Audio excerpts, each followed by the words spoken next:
y'all think, quite honestly, that the portal is kind of a fad thing? There's some guys getting in the portal just to look at the quarterback at Oklahoma. He was at Central Florida, Oklahoma, now he's going to Oregon.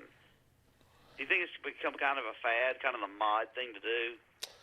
I do. I think there's some of that. Now they're talking about, it being in legislation, the NCAA saying that they're basically going to let everybody just transfer more than one time. So that's going to make it even more of a relevant thing, I think. My goodness, more than once. Oh, goodness gracious, a lifetime. I mean, do y'all think this results into leading back to making guys sign 4-year deals instead of 1-year scholarships each year?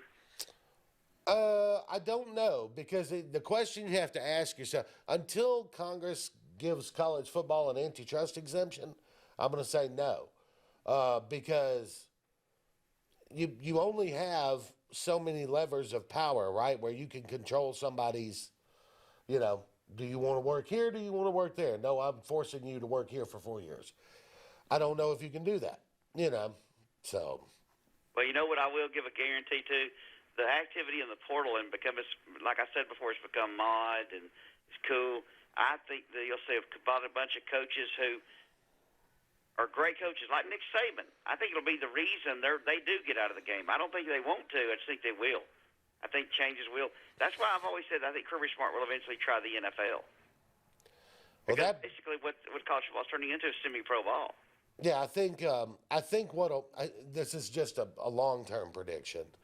I do think at some point there's going to be the taking up of an antitrust exemption for college football where the transfer portal becomes a little more similar to what we have with free agency in the NFL, right?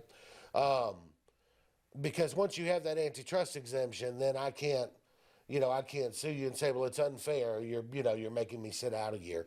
You could do it that way. But again, that's a down the road thing. All of this happened. It didn't happen suddenly. It was building for 20 years. But when it happened all at once. And I still think there's an adjustment period going on now. And remember this. You hear these crazy numbers in the transfer portal, 2,000 people in the portal or whatever it is. A lot of those guys aren't going to get an offer from anybody. A lot of those guys are just going to wind up playing their last down of football.